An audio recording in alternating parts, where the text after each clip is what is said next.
The Colombia Peru War of 1932. For several months in 1932 to 1933, Peru and Colombia went to war over disputed territory deep in the Amazon basin.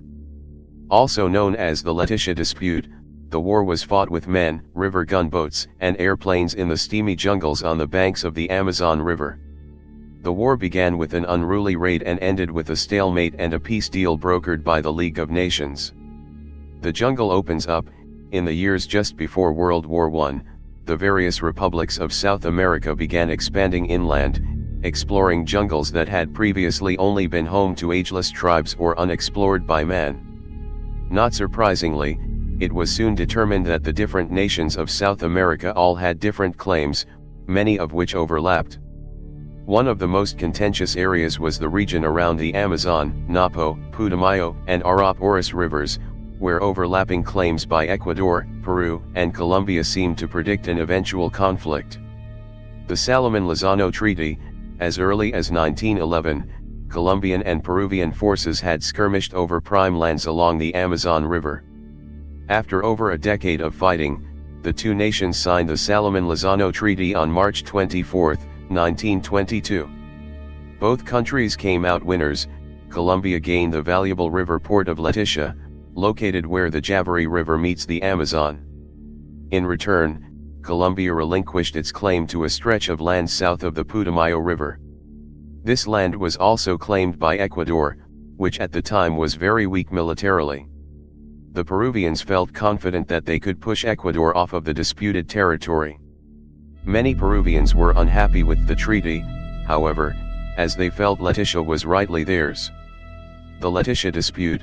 On September 1, 1932, 200 armed Peruvians attacked and captured Leticia. Of these men, only 35 were actual soldiers, the rest were civilians mostly armed with hunting rifles. The shocked Colombians did not put up a fight, and the 18 Colombian national policemen were told to leave. The expedition was supported from the Peruvian river port of Iquitos. It's unclear whether or not the Peruvian government ordered the action. Peruvian leaders initially disavowed the attack, but later went to war without hesitation. War in the Amazon. After this initial attack, both nations scrambled to get their troops into place. Although Colombia and Peru had comparable military strength at the time, they both had the same problem. The area in dispute was extremely remote, and getting any sort of troops, ships, or airplanes there would be a problem. Sending troops from Lima to the contested zone took over 2 weeks and involved trains, trucks, mules, canoes and riverboats. From Bogotá, troops would have to travel 620 miles across grasslands, over mountains, and through dense jungles. Colombia did have the advantage of being much closer to Leticia by sea. Colombian ships could steam to Brazil and head up the Amazon from there.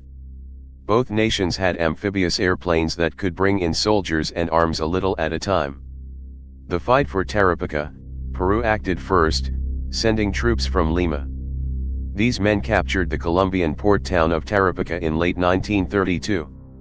Meanwhile, Colombia was preparing a large expedition. The Colombians had bought 2 warships in France, the Mosquera and Cordoba. These sailed for the Amazon, where they met up with a small Colombian fleet including the river gunship Barranquilla.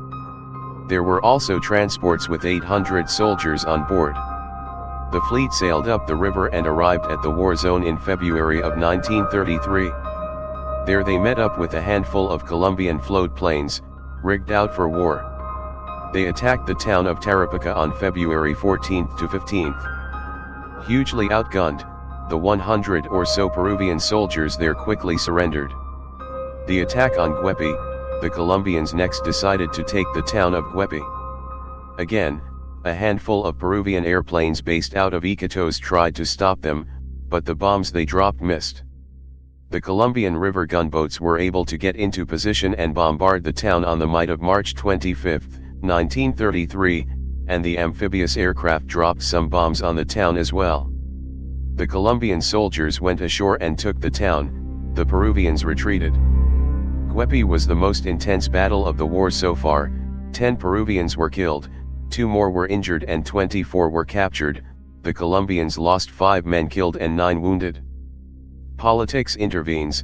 On April 30, 1933, Peruvian President Luis Sanchez Cerro was assassinated. His replacement, General Oscar Benavides, was less keen to continue the war with Colombia. He was, in fact, personal friends with Alfonso López, President-elect of Colombia. Meanwhile, the League of Nations had gotten involved and was working hard to work out a peace agreement. Just as the forces in the Amazon were getting ready for a large battle, which would have pitted the 800 or so Colombian regulars moving along the river against the 650 or so Peruvians dug in at Puerto Arturo, the League brokered a ceasefire agreement. On May 24, the ceasefire went into effect, ending the hostilities in the region. Aftermath of the Leticia incident, Peru found itself with the slightly weaker hand at the bargaining table.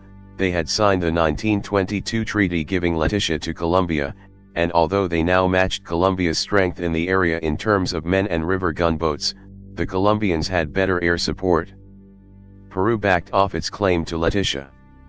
A League of Nations presence was stationed in the town for a while, and they transferred ownership back to Colombia officially on June 19, 1934.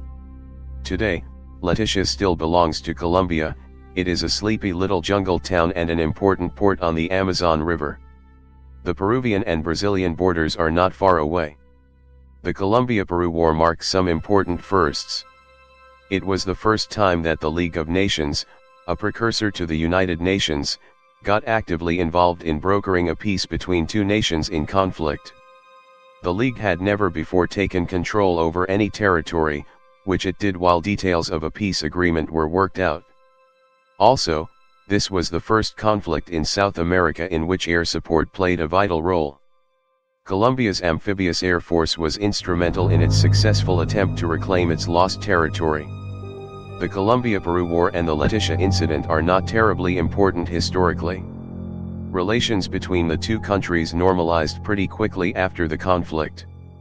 In Colombia, it had the effect of making the liberals and conservatives put aside their political differences for a little while and unite in the face of a common enemy, but it didn't last.